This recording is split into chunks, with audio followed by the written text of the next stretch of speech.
Welcome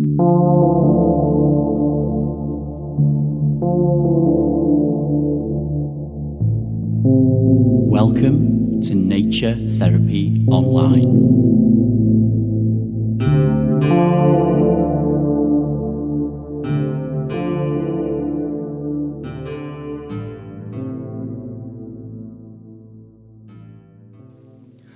Hello folks, hi everyone, I hope everyone is doing great. This is Stephen McCabe from Nature Therapy Online, and this is Season 1, Episode 12 of the podcast, and I want to thank you all for listening and tuning in. What I would like to do on that note at the start of this episode is just say a little thank you to some people who've been getting in contact with me recently and just given me a lot of encouragement and given me great ideas and generally just being really, really sweet and letting me know that, hey, we're actually listening to this, you know, and getting something out of it, which really means a lot to me. So first of all, I want to say thank you to Sue for the lovely comment on my website on episode 3 of the podcast, who said she really was so happy to find this and that it was something that she really was looking for. And I want to thank you for letting me know, Sue. I really appreciate it. Candice in South Africa sent me a really lovely spiderweb photo. It's or was spring when I first got the message from Candice. We're just heading over into autumn here in Scotland, so that was a really nice reminder of how the seasons are changing into different states all over the world. So thank you, Candice. I want to thank Benita from India and Rosemary from New Zealand, and also Deirdre from Long Island in New York, USA, who sent me some great ideas for future shows and a really nice email.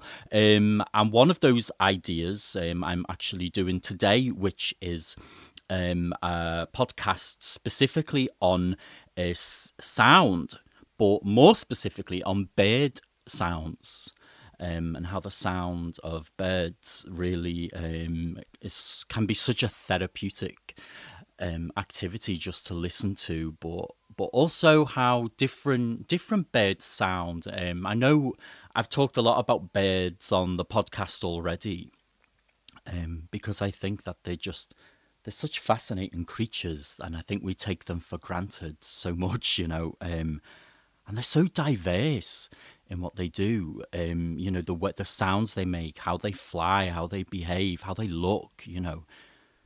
If you think of a tiny wren or a sparrow, and then you think of an ostrich, you know, the absolute diversity in the bird world is incredible, you know. And again, it's something that I talk about a lot, but, you know, the fact that birds are the closest relatives living to dinosaurs, I think is so incredible. And I think you can see that and hear that in them somehow, you know, there's something about the way they move, you know, they are like feathered dinosaurs.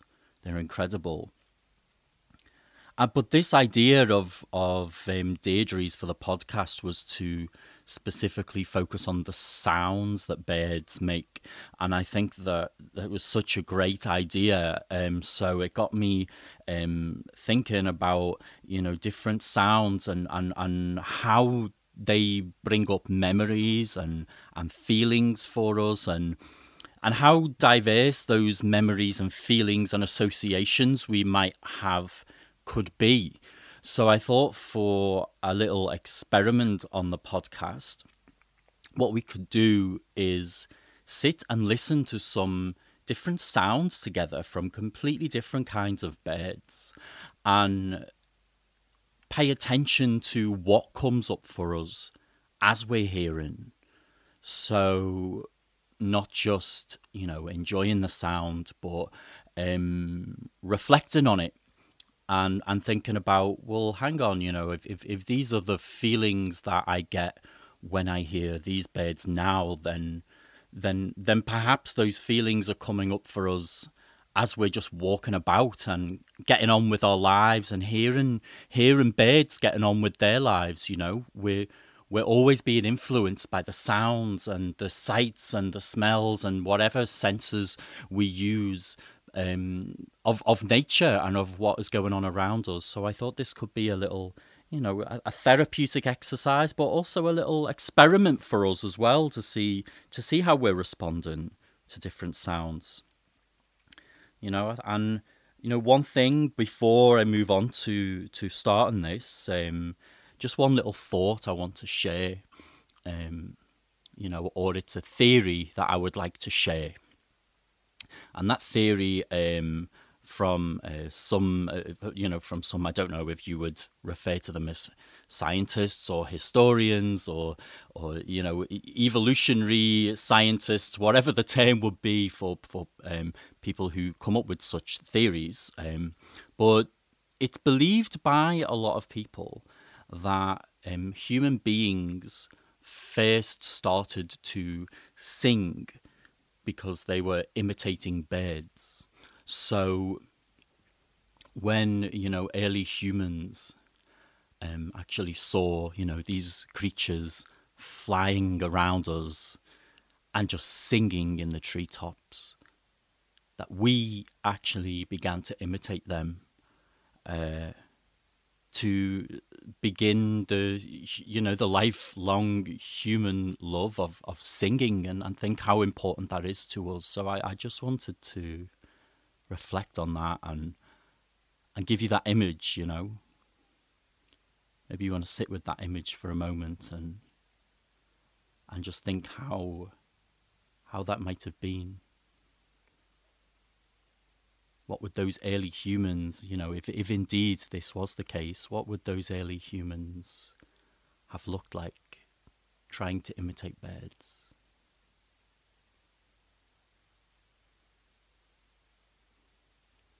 How do you think they felt?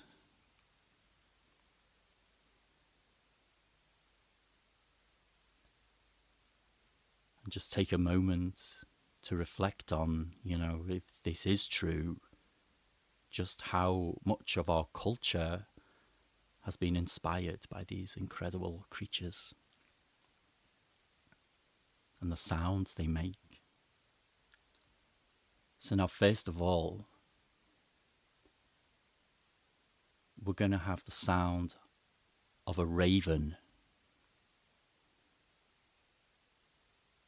And I want you to reflect on how you feel, how this sound of the raven makes you feel.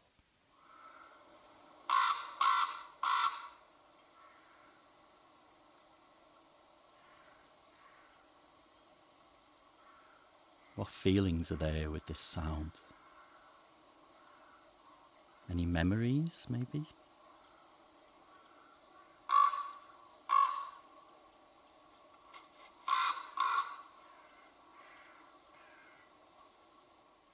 How was that?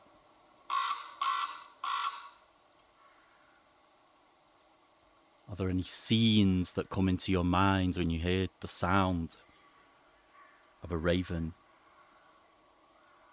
Is there any meaning for you with this sound?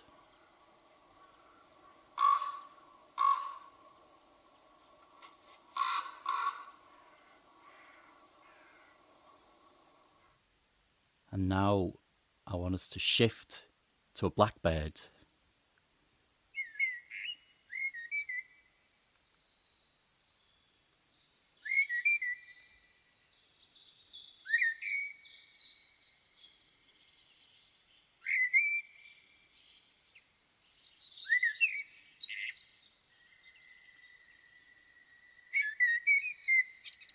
How do you feel when you hear that?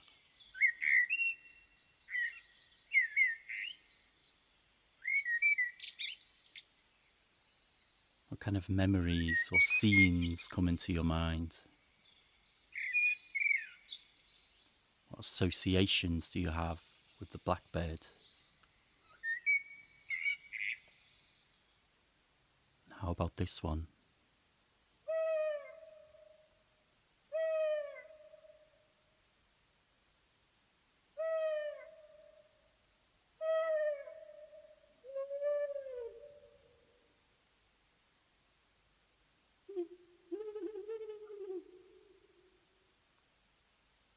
associations do you have with the owl?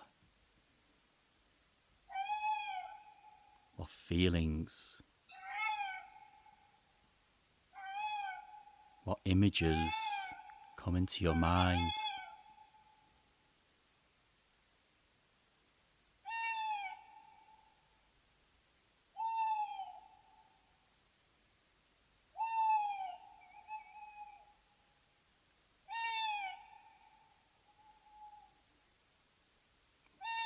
What do owls mean to you?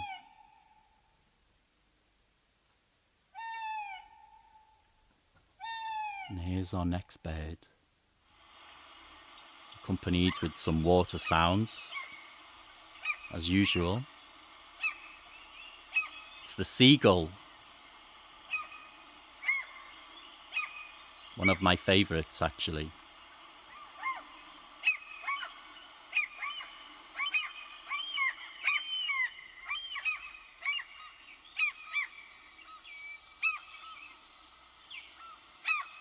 Do you have positive or negative associations with seagulls? Ambivalence, maybe?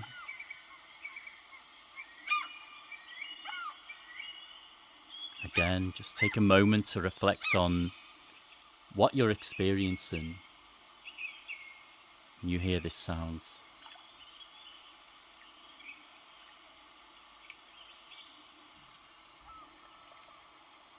Just one moment again. Before we move on to our next bird, our final bird, I'm quite enjoying reflecting on my own associations with these birds. They're so different for me, each one. And here's the robin, our final bird.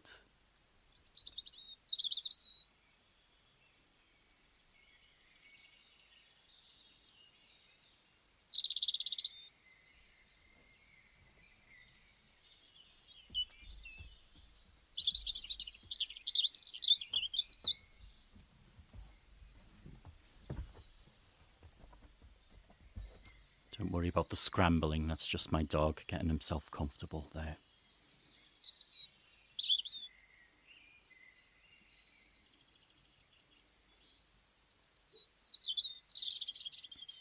How do you feel when you hear this sound?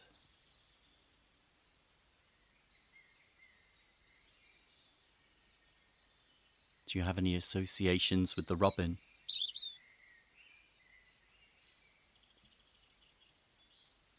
Any times of year? Mental images?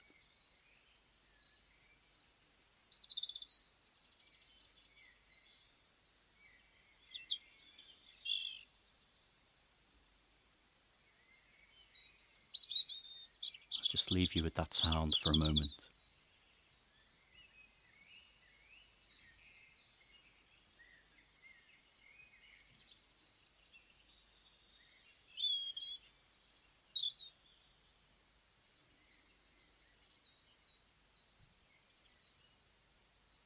Okay, folks. So how was that for you? I know that was actually quite interesting for me. How, I don't know. I don't want to kind of colour your own experience, but my experience of hearing so many different birds so close to each other, made me realise how different my feelings and associations are with such different creatures. So yeah, I hope you enjoyed that little experiment.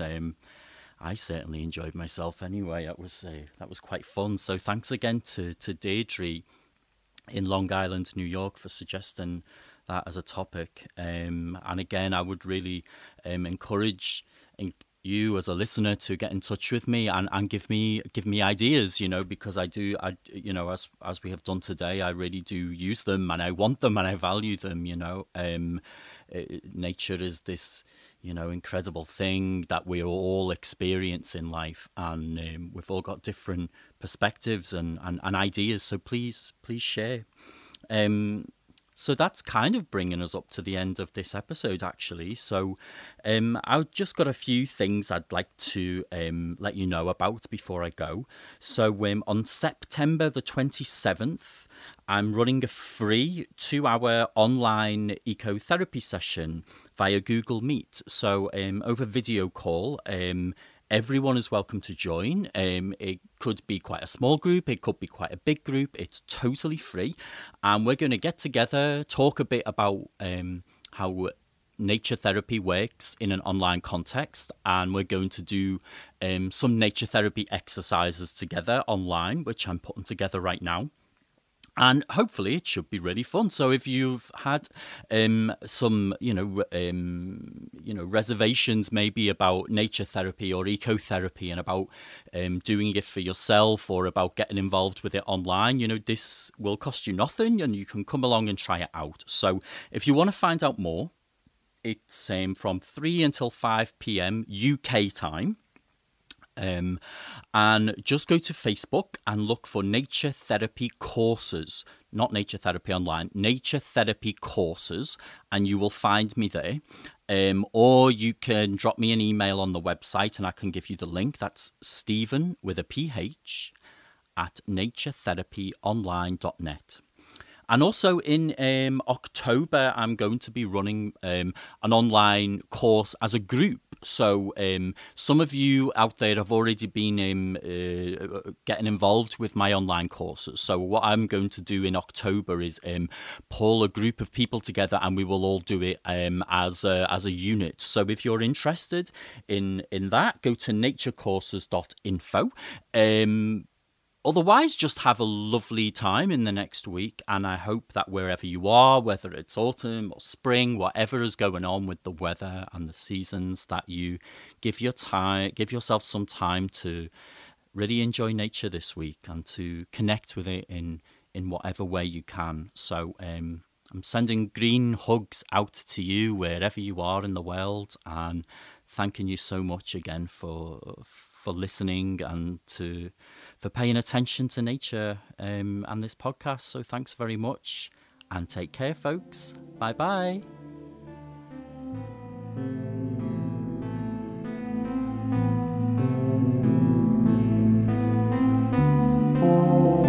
Visit me online at naturetherapyonline.net.